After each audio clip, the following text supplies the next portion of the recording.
بسم اللہ الرحمن الرحیم، سبق نمبر 24۔ اسی طرح آگے سبق نمبر 25 دونوں ساتھ میں پڑھیں گے کیونکہ دونوں کا مضمون ایک ہے، ایک ہی مضمون کے دو سبق کیے گئے ہیں۔ ان دونوں سبقوں میں مذکر مؤنث کی بحث ہے۔ اسم کی جنس کے اعتبار سے دو قسمیں ہیں۔ سب سے پہلے ہم سمجھتے ہیں جنس کو۔ جنس کہتے ہیں ایک ہی نوع یعنی ایک ہی قسم کی تمام چیزوں کو جنس کہا جاتا ہے۔ جیسے کہ بھینس تو تمام بھینسوں کو ایک جنس کہا جائے گا، گدھا تو تمام گدھوں کو ملا کر ایک جنس کہا جائے گا۔ اسی طرح انسان، تمام کے تمام انسان ایک جنس ہے۔ پھر انسان کے اندر دو حصے ہیں، مرد ہے اور عورت ہے، تو مرد تمام کے تمام مرد ایک جنس ہے اور تمام عورتیں دوسری جنس ہے۔ تو یہاں فرماتے ہیں کہ اسم کی جنس کے اعتبار سے یعنی تمام کے تمام اسم ایک جنس ہے، لیکن اسم کے بھی دو حصے ہیں، یعنی اسم تمام کے تمام دو قسم کے ہیں۔ ایک اسم میں وہ ہے جو مذکر ہے، تمام کے تمام مذکر اسم الگ جنس ہے، اور دوسرے مؤنث اسم ہے، تمام کے تمام مؤنث اسم الگ جنس ہے۔ تو اسم کی جنس کے اعتبار سے دو قسمیں ہیں، مذکر اور مؤنث۔ مذکر وہ اسم ہے جس میں علامت تانیث یعنی تانیث کی علامت لفظی یا تقدیری نہ ہو، یعنی نہ لفظوں میں موجود ہو اور نہ پوشیدہ ہو۔ تانیث کی علامت کیا ہے وہ بعد میں آ رہی ہے، جیسے کہ رجل مرد، یہ مذکر ہے اس لیے کہ اس میں تانیث کی کوئی علامت نہیں ہے، نہ لفظوں میں ہے اور نہ پوشیدہ ہے۔ مؤنث وہ اسم ہے جس میں علامت تانیث یعنی تانیث کی علامت لفظی یا تقدیری ہو، چاہے لفظوں میں موجود ہو یا پوشیدہ ہو، جیسے ذکیۃ نام ہے عورت کا، یہ مؤنث ہے اس لیے کہ اس میں تانیث کی علامت ہے اور یہ علامت لفظوں میں ہے گولتا۔ اور عین کا معنی ہے آنکھ، یہ بھی مؤنث ہے اس لیے کہ اس میں تانیث کی علامت ہے، لفظوں میں نہیں ہے بلکہ تقدیری ہے یعنی پوشیدہ ہے، یعنی تائے مقدرہ ہے، اس کی وضاحت بعد میں آ رہی ہے۔ علامت تانیث چار ہے، تانیث کی علامتیں چار ہے۔ نمبر 1 تائے مدورہ یعنی گولتا، یعنی تا بشکل ہا، یعنی مراد ہے گولتا، جیسے طلحۃ، یہ طلحۃ کا لفظ مؤنث ہے اس لیے کہ اس کے آخر میں علامت تانیث گولتا آئی ہے۔ نمبر 2 الف مقصورہ، الف مقصورہ کی تعریف بعد میں آ رہی ہے۔ الف مقصورہ جیسے کہ سلمہ، یہ لفظ مؤنث ہے اس لیے کہ اس کے آخر میں الف مقصورہ ہے۔ نمبر 3 الف ممدودہ، جیسے حمراء،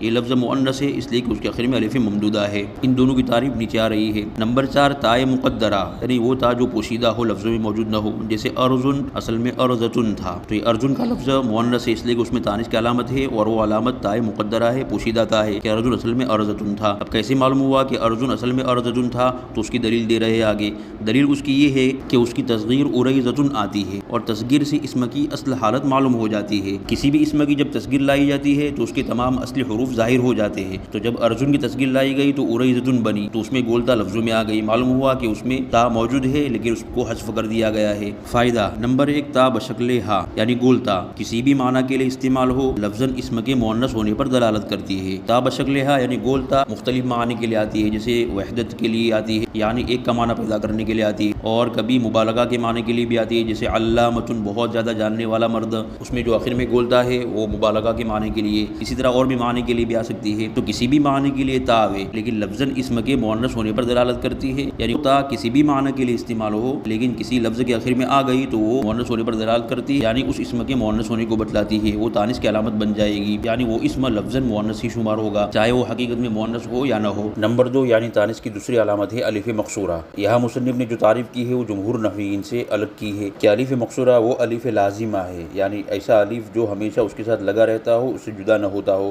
وہ الف لازمہ ہے جو اسم معرب کے آخر میں ہو اور اس سے پہلے الف زائدہ نہ ہو۔ یعنی ایک تو یہ کہ یہ الف اسم معرب کے آخر میں ہوتا ہے اور وہ اس سے ہمیشہ لازم رہتا ہے، جدا نہیں ہوتا ہے، اور اس سے پہلے کوئی الف زائدہ نہ ہو، یہ مصنف نے تعریف کی ہے۔ جیسے کہ سلمہ، اس کے آخر میں جو الف ہے وہ الف مقصورہ ہے اس لیے کہ وہ الف لازمہ ہے، ہمیشہ اس کے ساتھ لگا رہتا ہے، اس سے جدا نہیں ہوتا ہے اور اسم معرب کے آخر میں ہے اور اس سے پہلے کوئی دوسرا الف زائدہ نہیں ہے۔ یہ تعریف جمہور نحویین سے الگ کی گئی ہے، اور اکثر نحویین نے جو تعریف کی ہے وہ یہ ہے کہ الف مقصورہ وہ الف ہے کہ جس کے بعد حمزہ اسی کلمے میں نہ ہو اور وہ ایک الف کے برابر کھینچ کر پڑھا جاوے، جیسے موسیٰ، عیسیٰ، سلمہ وغیرہ۔ تانیث کی تیسری علامت ہے الف ممدودہ۔ ممدودہ بنا ہے مدن سے، مدن کا معنی ہے کھینچنا، ممدودتن کا معنی ہے کھینچا ہوا، یعنی ایسا الف جو کھینچ کر پڑھا جاوے، اور الف اسی وقت کھینچا جاتا ہے جبکہ اس کے بعد حمزہ ہو، تو اسے تعریف معلوم ہوئی کہ ایسا الف ہے کہ جس کے بعد حمزہ ہو۔ لیکن یہاں مصنف نے الگ تعریف کی ہے جو جمہور نحویین سے الگ ہے۔ الف ممدودہ وہ الف یعنی حمزہ زائدہ ہے، تو یہاں مصنف نے الف سے حمزہ مراد لیا ہے کہ یہاں الف ممدودہ میں جو الف ہے اس سے مراد حقیقتاً الف نہیں ہے بلکہ اس سے مراد حمزہ ہے، وہ الف یعنی حمزہ زائدہ ہے جو اسم معرب کے آخر میں ہو اور اس سے پہلے الف ہو، جیسے حمراء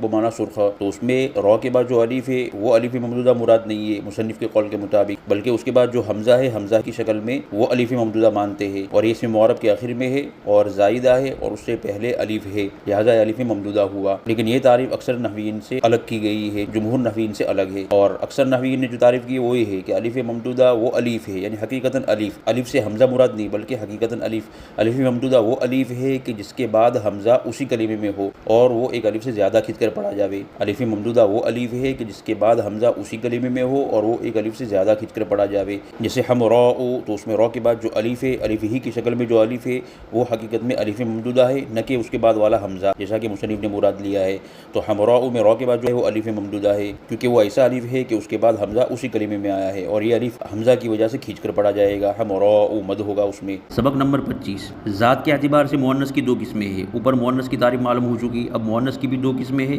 ذات کے اعتبار سے مؤنث کی دو قسمیں ہیں، مؤنث حقیقی، مؤنث لفظی۔ مؤنث حقیقی وہ مؤنث ہے کہ جس کے مقابلے میں کوئی جاندار مذکر ہو، یعنی حقیقت میں وہ مؤنث ہو، جیسے امرأۃ یہ مؤنث ہے اور ذات کے اعتبار سے مؤنث کی قسم مؤنث حقیقی ہے، اس لیے کہ اس کے مقابلے میں جاندار مذکر رجل ہے۔ اس طرح ناقۃ اونٹنی یہ بھی مؤنث حقیقی ہے، اس لیے کہ اس کے مقابلے میں جاندار مذکر جمل بمعنی اونٹ ہے۔ مؤنث لفظی وہ مؤنث ہے کہ جس کے مقابلے میں جاندار مذکر نہ ہو بلکہ صرف لفظ کے اعتبار سے مؤنث ہو، جیسے طلحۃ یہ مؤنث لفظی ہے، اس لیے کہ اس کے مقابلے میں کوئی مذکر نہیں ہے۔ ظلمۃ کا معنی ہے تاریکی، یہ مؤنث لفظی ہے، اس لیے کہ اس کے مقابلے میں کوئی جاندار مذکر نہیں ہے۔ قوۃ کا معنی ہے طاقت، یہ بھی مؤنث لفظی ہے، اس لیے کہ اس کے مقابلے میں کوئی جاندار مذکر نہیں ہے۔ فائدے کے اندر مؤنث کی اور دو قسمیں بیان کی ہے۔ علامت کے اعتبار سے مؤنث کی دو قسمیں ہیں، مؤنث قیاسی قاف کے فتح کے ساتھ مؤنث قیاسی، اور مؤنث سماعی سین کے فتح کے ساتھ مؤنث سماعی۔ مؤنث قیاسی وہ مؤنث ہے کہ جس میں علامت تانیث کی علامت لفظوں میں موجود ہو، جیسے خالدۃ عورت کا نام، تو مؤنث قیاسی اس لیے کہ اس میں تانیث کی علامت لفظوں میں موجود ہے گولتا۔ اسی طرح سلمہ یہ بھی مؤنث قیاسی اس لیے کہ تانیث کی علامت لفظوں میں موجود ہے الف مقصورہ۔ اسی طرح حمراء یہ بھی مؤنث قیاسی ہے اس لیے کہ اس میں تانیث کی علامت لفظوں میں موجود ہے الف ممدودہ۔ مؤنث سماعی وہ مؤنث ہے کہ جس میں علامت تانیث لفظوں میں موجود نہ ہو، محض اہل عرب سے یعنی صرف اہل عرب سے سننے کی وجہ سے اس کو مؤنث مان لیا گیا ہو، یعنی لفظوں میں تو کوئی تانیث کی علامت گولتا الف مقصورہ یا الف ممدودہ موجود نہ ہو، صرف اہل عرب سے اس کو مؤنث سنا گیا ہے، اہل عرب اس کو مؤنث پڑھتے ہیں اس لیے ہم نے اس کو مؤنث مان لیا ہے، اس لیے اس کو سماعی کہا۔ سماع کا معنی ہے سننا، سماعی یعنی سنا ہوا، اس کو مؤنث سنا گیا ہے، اہل عرب اس کو مؤنث پڑھتے ہیں اور ہم نے اس کو مؤنث پڑھتے ہوئے سنا ہے، اس لیے ہم نے بھی اس کو مؤنث مان لیا، اس کو کہا جائے گا مؤنث سماعی۔ جیسے عین آنکھ، اس میں تانیث کی کوئی علامت لفظوں میں موجود نہیں ہے، نہ گولتا ہے، نہ الف مقصورہ ہے، نہ الف ممدودہ ہے، بلکہ اہل عرب اس کو مؤنث پڑھتے ہیں، اس لیے ہم بھی اس کو مؤنث پڑھتے ہیں، چاہے تانیث کی علامت کوئی لفظوں میں نظر آتی نہیں ہے، اس کو مؤنث معنوی بھی کہتے ہیں۔ تمرین، مندرجہ ذیل جملوں کی ترکیب، مذکر مؤنث، مؤنث حقیقی، مؤنث لفظی، مؤنث قیاسی، مؤنث سماعی کی شناخت اور وجہ شناخت بیان کرے۔ تو ان مثالوں کے اندر سب سے پہلے ہمیں مذکر مؤنث کو پہچاننا ہے، پھر اس کے بعد مؤنث کی ذات کے اعتبار سے دو قسمیں یعنی مؤنث حقیقی اور مؤنث لفظی کو پہچاننا ہے، پھر اس کے بعد علامت کے اعتبار سے مؤنث کی دو قسمیں مؤنث قیاسی اور مؤنث سماعی کو پہچاننا ہے اور پہچاننے کی وجہ بھی بیان کرنی ہے، پھر اس کے بعد جملوں کی ترکیب کرنی ہے۔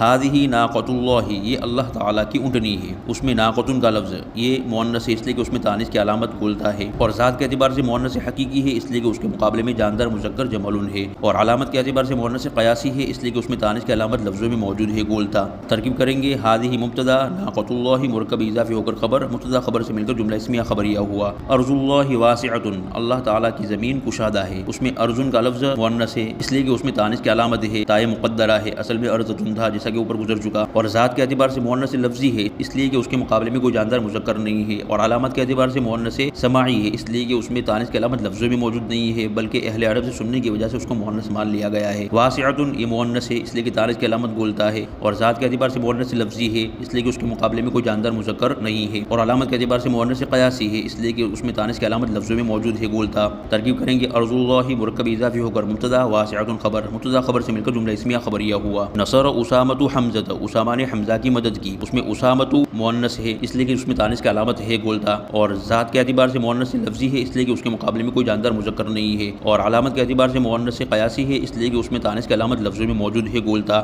اسی طرح حمزۃ مؤنث ہے اس لیے کہ تانیث کی علامت ہے گولتا، اور ذات کے اعتبار سے مؤنث لفظی ہے اس لیے کہ اس کے مقابلے میں کوئی جاندار مذکر نہیں ہے، اور علامت کے اعتبار سے مؤنث قیاسی ہے اس لیے کہ تانیث کی علامت لفظوں میں موجود ہے گولتا۔ ترکیب کریں گے، نصر فعل، اسامۃ فاعل، حمزۃ مفعول بھی، فعل فاعل مفعول بھی سے مل کر جملہ فعلیہ خبریہ ہوا۔ قال زکریا لزینب، زکریا نے زینب سے کہا۔ زکریا میں دو لغتیں ہیں، ایک زکریا بغیر حمزہ کے اور دوسرا زکریا حمزہ کے ساتھ۔ زکریا یہ لفظ مؤنث ہے اس لیے کہ اس میں تانیث کی علامت ہے الف ممدودہ، اور ذات کے اعتبار سے مؤنث لفظی ہے اس لیے کہ اس کے مقابلے میں کوئی جاندار مذکر نہیں ہے، اور علامت کے اعتبار سے مؤنث قیاسی ہے اس لیے کہ اس میں تانیث کی علامت لفظ میں موجود ہے الف ممدودہ۔ زینب زینب یہ عورت کا نام ہے، مؤنث ہے اس لیے کہ اس میں تانیث کی علامت ہے، اور وہ ہے تائے مقدرہ، اور ذات کے اعتبار سے مؤنث حقیقی ہے اس لیے کہ اس کے مقابلے میں جاندار مذکر ہے رجل۔ عورتوں کے سب نام مؤنث حقیقی ہے اس لیے کہ سب عورتوں کے نام امراتن کے حکم میں ہے، اور ہر عورت کے نام کے مقابلے میں جاندار مذکر رجل کا لفظ رہے گا، اس لیے زینب مؤنث حقیقی ہے، اور علامت کے اعتبار سے مؤنث سماعی ہے اس لیے کہ تانیث کی علامت لفظوں میں موجود نہیں ہے۔ ترکیب کریں گے قول فعل زکریا و فاعل لزینب جار مجرور سے مل کر متعلق ہوا قول فعل کے، فعل فاعل متعلق سے مل کر جملہ فعلیہ خبریہ ہوا۔ فرحت المؤمنات مومن عورتیں خوش ہوئی، اس میں المؤمنات مؤنث ہے اس لیے کہ اس میں تانیث کی علامت ہے، اور وہ ہے گولتا اس لیے کہ مؤمنات جمع ہے مؤمنتن کی، اور مؤمنتن کے آخر میں گولتا ہے، واحد کا اعتبار کیا جاتا ہے، اور ذات کے اعتبار سے مؤنث حقیقی ہے اس لیے کہ اس کے مقابلے میں جاندار مذکر رجل ہے۔ تو جس طرح عورتوں کے سب نام مؤنث حقیقی ہے اسی طرح عورتوں پر دلالت کرنے والا صفتی نام جیسے مؤمنۃ مسلمۃ یہ بھی مؤنث حقیقی میں داخل ہوں گے، اور ان سب کے مقابلے میں جاندار مذکر رجل شمار کیا جائے گا۔ اور علامت کے اعتبار سے مؤنث قیاسی ہے اس لیے کہ اس میں تانیث کی علامت لفظوں میں موجود ہے، اور وہ ہے گولتا کیونکہ اس کے واحد کے آخر میں گولتا آتی ہے۔ ترکیب کریں گے فریحت فعل المؤمنات فاعل، فعل فاعل سے مل کر جملہ فعلیہ خبریہ ہوا۔ اکلت سلمى تفاحا سلمہ نے ایک سیب کھایا، اس میں سلمہ مؤنث ہے اس لیے کہ اس میں تانیث کی علامت ہے الف مکسورہ، اور ذات کے اعتبار سے مؤنث حقیقی ہے اس لیے کہ عورت کا نام ہے امراتن کے حکم میں ہے، اور اس کے مقابلے میں جاندار مذکر رجل ہے، اور علامت کے اعتبار سے مؤنث قیاسی ہے اس لیے کہ اس میں تانیث کی علامت لفظوں میں موجود ہے۔ تفاحا مذکر ہے اس لیے کہ اس میں تانیث کی کوئی علامت نہیں ہے۔ ترکیب کریں گے اکلت فعل سلمہ فاعل تفاحا مفعول به، فعل فاعل مفعول به سے مل کر جملہ فعلیہ خبریہ ہوا۔